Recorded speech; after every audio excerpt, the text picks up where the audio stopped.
ছাত্রছাত্রীরা কেমন আছো সবাই? আজকে আমাদের জিওগ্রাফিক্যাল থটের 3 নম্বর ক্লাস। আজকে আমরা দেখব ভারতীয় ভৌগোলিকদের অবদান। এর আগে আমরা অলরেডি দুটো ক্লাস, প্রথম ক্লাসে আমরা পড়েছি গ্রিক দার্শনিকদের অবদান, দ্বিতীয় ক্লাসে আমরা করেছি রোমান জিওগ্রাফারদের অবদান। যারা ক্লাস দুটো দেখোনি তারা অবশ্যই চ্যানেলের লিঙ্কে গিয়ে ডেসক্রিপশনে গিয়ে দেখে নেবে, আমি লিঙ্ক দিয়ে দেবো। তারা আগের ক্লাস দুটো দেখে নেবে। এই যে জিওগ্রাফিক্যাল থট, এই অধ্যায়টা হচ্ছে গুরুত্বপূর্ণ একটি টপিক। যে কোনো কম্পিটিটিভ এক্সামের ক্ষেত্রে ভূগোল রিলেটেড, যেমন নেট, সেট, বিভিন্ন টিচিং এক্সাম, কেভিএস, এনভিএস, ইজিটি, তো সেই ক্ষেত্রে এই অধ্যায়টা বাদ দেওয়ার প্রশ্ন তো আসেই না। জিওগ্রাফিক্যাল থট থেকে অবশ্যই কোয়েশ্চেন আছে এবং অনেক অনেক প্রশ্ন আছে।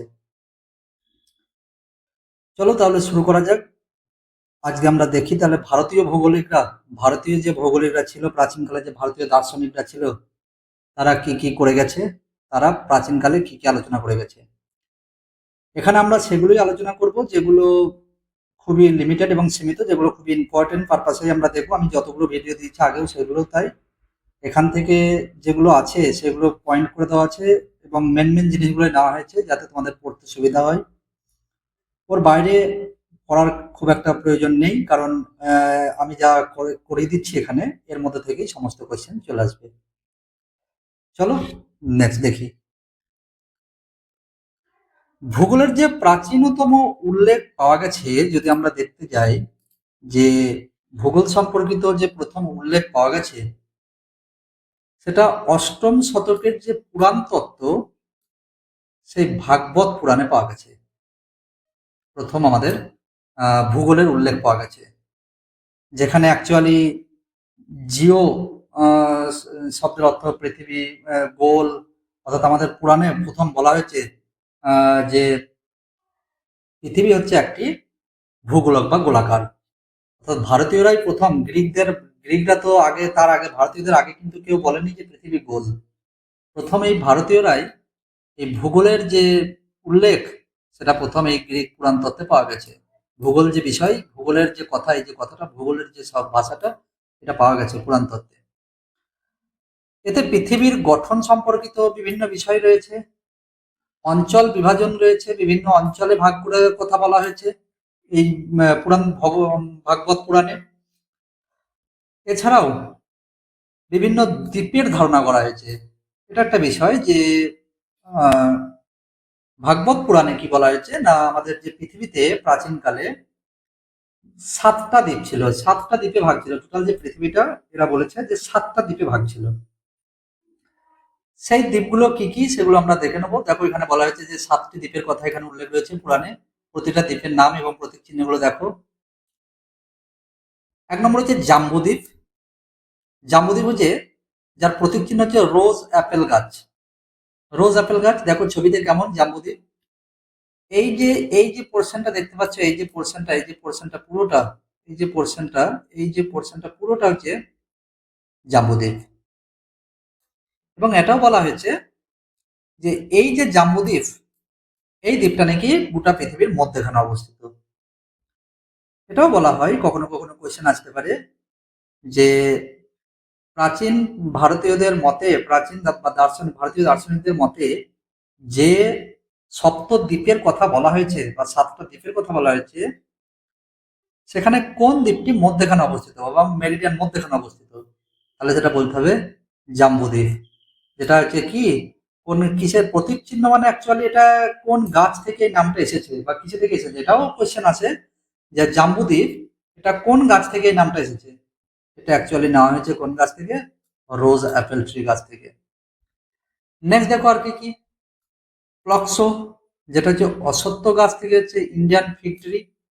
দেখো এটা কোথায় রয়েছে, এইটা দেখো হচ্ছে এই যে এলাকাটা দেখতে পাচ্ছ, এই এলাকাটা হচ্ছে প্লক্সো দ্বীপ কথা বলা হয়েছে। যেটা কি কি থেকে নেওয়া হয়েছে, অশ্বত্থ গাছ থেকে। ঠিক আছে, যেটা অশ্বত্থ গাছ থেকে এই নামটা এসেছে। নেক্সট দেখো, নেক্সট হচ্ছে শালমল দ্বীপ। শালমল দ্বীপ, যেটা হচ্ছে শালমল কটন ট্রি বা সিল্ক কটন ট্রি থেকে এটা এসছে। এটা কোনটা? এই যে এই এলাকাটাকে বলছে হচ্ছে শালমল দ্বীপ বা সিল্ক কটন থেকে এই নামটা দেওয়া হয়েছে শালমল দ্বীপ। যে নেক্সট দেখো, নেক্সট হচ্ছে কুশ দ্বীপ। কুশ দ্বীপটা এসছে কোথা থেকে? না, কুশ ঘাস থেকে এসছে। আর এই দ্বীপটা কোথায়? এই হচ্ছে কুশ দ্বীপ। এই অংশটা হচ্ছে কুশ দ্বীপ, যেটা মধ্যপ্রাচ্য বলা হয়। আরবিয়ান যে কান্ট্রিগুলো বর্তমানে রয়েছে, এই অঞ্চলটাকে বলা হয়েছে কুশ দ্বীপ। যেটা এসছে কোথা থেকে? না, গ্রাস থেকে, কুশ ঘাস থেকে। এই যে কুশ ঘাস থেকে এসছে, এটাও কোয়েশ্চেনটা হয় যে কোন দ্বীপ, বলবে যে ভারতীয় পুরাণের কোন দ্বীপ ঘাসের নাম অনুসারে হয়েছে। তাহলে ঘাসের নাম অনুসারে হয়েছে এটা কুশ, কুশ দ্বীপ। কুশ দ্বীপটা হচ্ছে ঘাসের নাম অনুসারে, কুশ থেকে, কুশ হচ্ছে একটা ঘাস, সেই নাম অনুসারে কুশ দ্বীপ। ঠিক আছে বন্ধুরা, নেক্সট দেখো, নেক্সট হচ্ছে ক্রঞ্চ দ্বীপ। ক্রঞ্চ দ্বীপ হচ্ছে এটা হচ্ছে ক্রঞ্চ পর্বত থেকে এসছে। ক্রঞ্চ পর্বত থেকে এসছে। দেখো এটা ছবিতে কোথায় রয়েছে? এই যে ইউরোপিয়ান যে কান্ট্রিটা দেখছো, ইউরোপের যে পুরো অংশটা, এই যে পুরো অংশটা যেটা দেখছো, এটা হচ্ছে ক্রঞ্চ দ্বীপ, যেটা হচ্ছে ক্রঞ্চ পর্বত থেকে এসছে। এটা একটা কোয়েশ্চেন হয় যে সপ্তদ্বীপের কোন দ্বীপটি, ভারতীয় পুরাণে যে সপ্তদ্বীপের কথা বলা হয়েছে, সেখানে কোন দ্বীপটি পর্বতের নাম অনুসারে হয়েছে? সেটা হচ্ছে কোনটা? ক্রঞ্চ দ্বীপ। ক্রঞ্চ দ্বীপ হচ্ছে পর্বতের নাম অনুসারে হয়েছিল। নেক্সট হচ্ছে শাকাদ্বীপ বা শাকদ্বীপও বলা হয়, শাকাদ্বীপও বলা হয়। তো শাকদ্বীপ বা শাকাদ্বীপ কি? না এটা কোথা থেকে এসছে? না এটা সেগুন গাছ থেকে এসছে, সেগুন গাছ থেকে। চলো দেখো, এই যে পোর্শনটা দেখছো, যেটা এখন বর্তমানে আমরা মোটামুটি যে অস্ট্রেলিয়া নিউজিল্যান্ড যে পোর্শনটা, যেটা আন্টার্কটিকার মধ্যে কিছুটা ধরি, আর এখানে কিছুটা, এই যে অংশটা দেখতে পাচ্ছ, এটা হচ্ছে অ্যাকচুয়ালি শাকাদ্বীপ। ঠিক আছে না? এটা এসছে কোন গাছ থেকে? সেগুন গাছ থেকে এসছে। নেক্সট দেখো পুষ্কর দ্বীপ।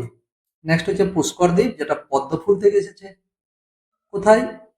এই যে পোর্শনটা দেখতে পাচ্ছ, এই যে পোর্শনটা, যেটা হচ্ছে এশিয়ার পূর্ব দিকে দেখা যাচ্ছে, সেটা হচ্ছে পুষ্কর দ্বীপ, যেটা হচ্ছে পদ্ম ফুল থেকে এসেছে। নেক্সট দেখো, পদ্ম ফুল থেকে এসেছে। নেক্সট দেখো, এবার আমরা দেখবো যে প্রাচীন ভারতীয় যে পণ্ডিতরা রয়েছে, তাদের কি কি অবদান ছিল। কি কি অবদান ছিল? প্রথম হচ্ছে দেখো আচার্য ভরদ্বাজ, যিনি বিজ্ঞান ক্ষেত্রের সঙ্গে যুক্ত, আর ইনি অবদান কি? অ্যাভিয়েশন টেকনোলজিতে অবদান রয়েছে। নেক্সট হচ্ছে আচার্য কপিল, যেটার ক্ষেত্রে হচ্ছে মহাজাগতিক বিজ্ঞান, যে অবদান কি? বিশ্ব সৃষ্টির যে তত্ত্ব, সেইখানে তিনি বড় অবদান দিয়ে গেছেন। নেক্সট হচ্ছে বৌধায়ন, ইনি একজন গণিতের সঙ্গে যুক্ত, গণিত বিষয়ের সঙ্গে যুক্ত, এবং ইনি জ্যামিতি এবং সংখ্যা তত্ত্বে ইনি প্রচুর অবদান দিয়েছেন। আচার্য চরক, ইনি একজন চিকিৎসক ছিলেন, সবাই জানো যে চিকিৎসক ছিলেন, ইনি আয়ুর্বেদ এবং শরীরতত্ত্বে প্রচুর অবদান রেখে গেছেন। আচার্য কানাদ পদার্থবিদ্যার সঙ্গে যুক্ত, এবং ইনি পরমাণু তত্ত্বের কথা বলেছেন। সুশ্রুত একজন চিকিৎসাবিদ্যার সঙ্গে যুক্ত, ইনিও একজন ভারতীয় পণ্ডিত বলা যেতে পারে। ইনিও একজন চিকিৎসার সঙ্গে যুক্ত, এবং ইনি অস্ত্রোপচার এবং শল্যবিদ্যার সঙ্গে যুক্ত। গৌতম বুদ্ধ, এই যে দর্শনের সঙ্গে ফিলোসফার, ইনি একজন ফিলোসফার ছিলেন। তিনি মানব জীবন এবং নৈতিকতা সম্পর্কে প্রচুর বক্তব্য দিয়ে গেছেন এবং জ্ঞান ধ্যান ধারণা দিয়ে গেছেন। পাণিনি একজন নামকরা, পাণিনি হচ্ছে ব্যাকরণের সঙ্গে যুক্ত বা গ্রামারের সঙ্গে যুক্ত। তিনি যে অবদান রেখে গেছেন, সেটা হচ্ছে সংস্কৃত ভাষার কিভাবে গঠন হয়, অর্থাৎ সংস্কৃত ভাষায় যে বিভিন্ন আহ, আহ, ব্যাকরণ সম্পর্কে, গ্রামার সম্পর্কে ইনি ধারণা দিয়ে গেছেন। নেক্সট হচ্ছে আর্যভট্ট। আর্যভট্ট হচ্ছে গণিত ও জ্যোতির্বিজ্ঞানের সঙ্গে যুক্ত, এবং ইনি যে যে বিষয়ে অবদান রেখেছেন, গ্রহের গতি, স্থানাঙ্ক, সময় ইত্যাদি সম্পর্কে ইনি ধারণা দিয়ে গেছেন। আগে দেখা যাচ্ছে একজন নাগার্জুন। নাগার্জুন রসায়নের সঙ্গে, রসায়ন বিষয়ের সঙ্গে ইনি একজন যুক্ত, এবং ইনি ধাতুবিদ্যা এবং চিকিৎসা সম্পর্কিত বিভিন্ন অবদান দিয়ে গেছেন। বরাহমিহির কিসের সঙ্গে যুক্ত ছিল, কোন বিষয়ের সঙ্গে? ইনি একজন জ্যোতিষ ও ভূবিজ্ঞানের সঙ্গে যুক্ত। তিনি আবহাওয়া, ভূমিকম্প, আগ্নেয়গিরি ইত্যাদি বিষয়ে আলোচনা করে গেছেন। ব্রহ্মগুপ্ত, তিনি একজন গণিত এবং জ্যোতির্বিজ্ঞান বিষয়ের সঙ্গে যুক্ত ছিলেন। তিনি শূন্যের ধারণা দিয়েছেন, স্থানাঙ্ক সম্পর্কে বিভিন্ন ধারণা দিয়েছেন।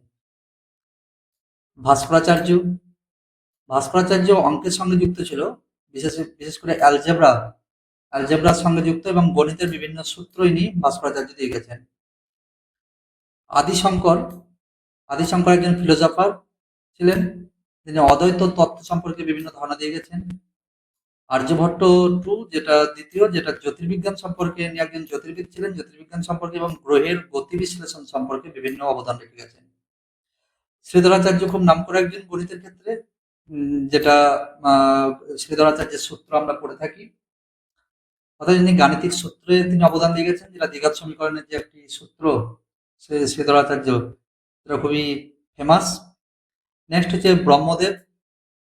ব্রহ্মদেব হচ্ছে গণিতের সঙ্গে যুক্ত, অর্থাৎ ইনিও একজন ম্যাথামেটিশিয়ান। আর ইনি কি করেছেন, ইনি জ্যামিতি এবং পরিমিতিতে প্রচুর অবদান রেখে গেছে। নেক্সট দেখো বন্ধুরা, নেক্সট আমরা দেখব যে ভারতীয় গণিত ও জ্যোতির্বিজ্ঞানের 4 মহান পণ্ডিতকে দেখব। এই যে 4 জন পণ্ডিত, অনেক তো পণ্ডিত এখানে দেখলাম যে তাদের কি কি অবদান ছিল, বাট আমরা স্পেশালি জিওগ্রাফিক্যাল থটের যে 4 জনের নাম জিওগ্রাফির সঙ্গে খুব যুক্ত, জ্যোতির্বিদ্যার সঙ্গে খুব যুক্ত, তাদের সম্পর্কে আমাদেরকে পড়তে হবে, একটু জানতে হবে। তাদের যে লেখা কয়েকটি বই, সেগুলো মেনলি আমাদেরকে বেশি জানতে হবে। দেখো, প্রথম আমরা পড়ব বরাহমিহির।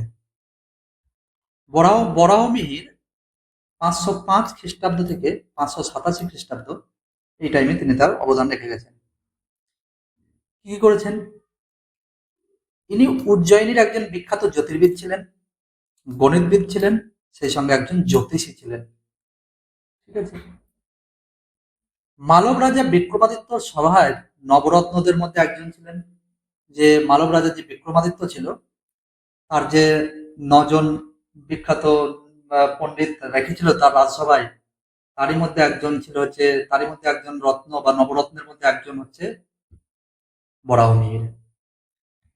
নেক্সট, চন্দ্র ও সূর্য গ্রহণের কারণ, যে কি কারণে চন্দ্র ও সূর্য গ্রহণ হয়, অর্থাৎ এই যে পৃথিবী এবং সূর্যের যে ঘূর্ণনের কারণ, অর্থাৎ চাঁদ সূর্য এবং পৃথিবীর যে অবস্থানের পরিবর্তনের কারণে যে চন্দ্রগ্রহণ এবং সূর্যগ্রহণ হয়ে থাকে, সেই কারণ তিনি ব্যাখ্যা করেছিলেন প্রথম বরাহমিহির।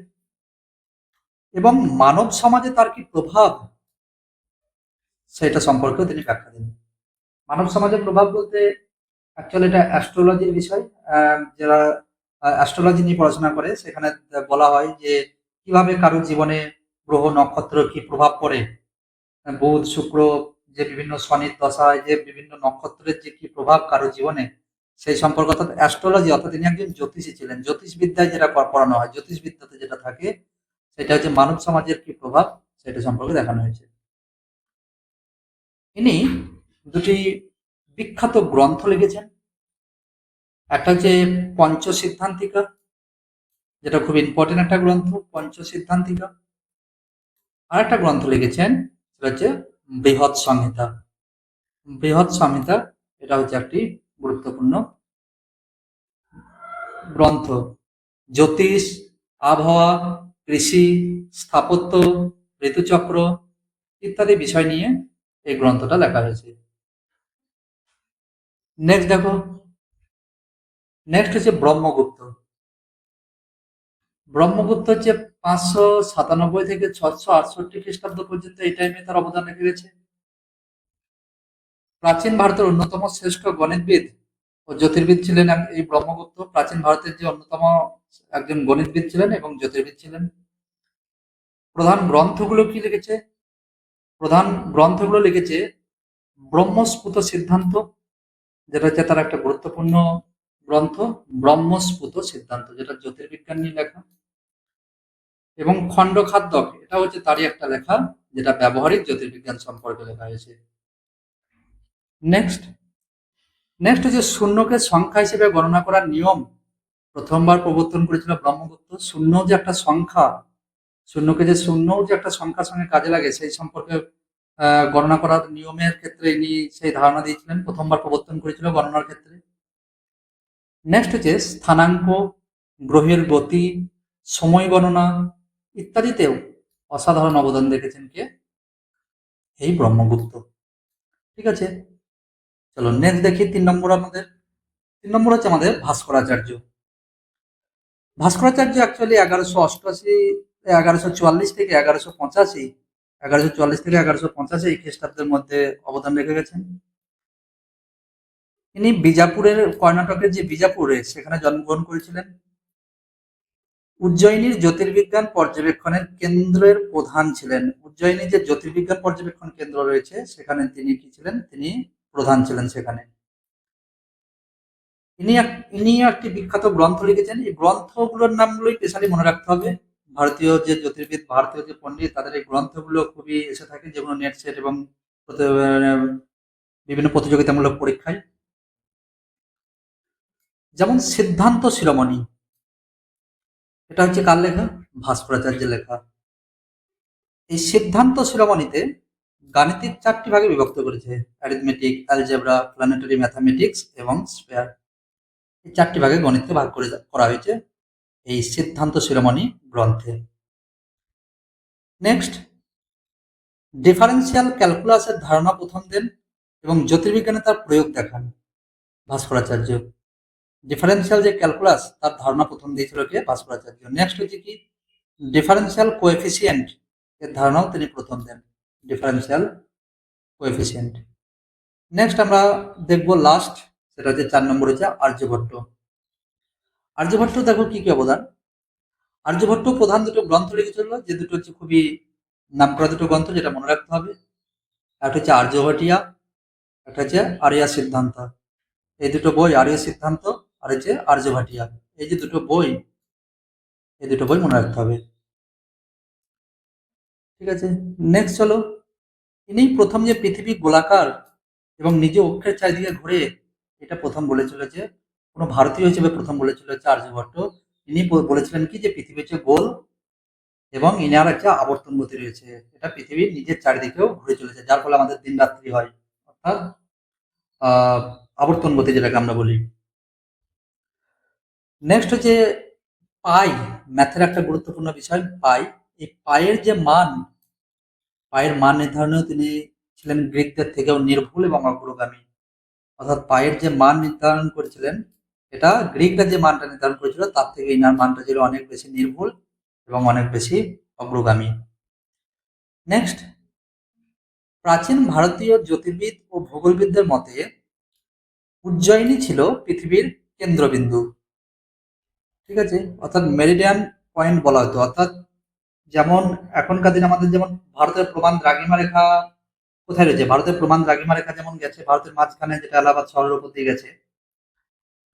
তো আর্যভট্ট বলেছে তার গ্রন্থে, তার এই আর্যভাটিয়া গ্রন্থে কি বলেছে না, বলেছে যে পুরো পৃথিবীর যে প্রধান যে সেন্ট্রাল মেরিডিয়ান, যেটা আমরা এখন মেরিডিয়ান, 0 ডিগ্রি যে মেরিডিয়ান, যেমন আমরা গ্রিনিচ শহরের উপর দিয়ে গেছে আমরা বলি, কিন্তু আর্যভট্ট তা বলেননি। আর্যভট্ট বলেছিল যে প্রথম যে আমাদের যে সেন্ট্রাল মেরিডিয়ান, যেটা কেন্দ্র, সেটা হচ্ছে কি উজ্জয়িনী শহরের উপর দিয়ে গেছে, আর যেটা ভারতেই অবস্থিত, উজ্জয়িনীর উপর দিয়ে গেছে, এটা বলেছিল কে? আর্যভট্ট বলেছিল।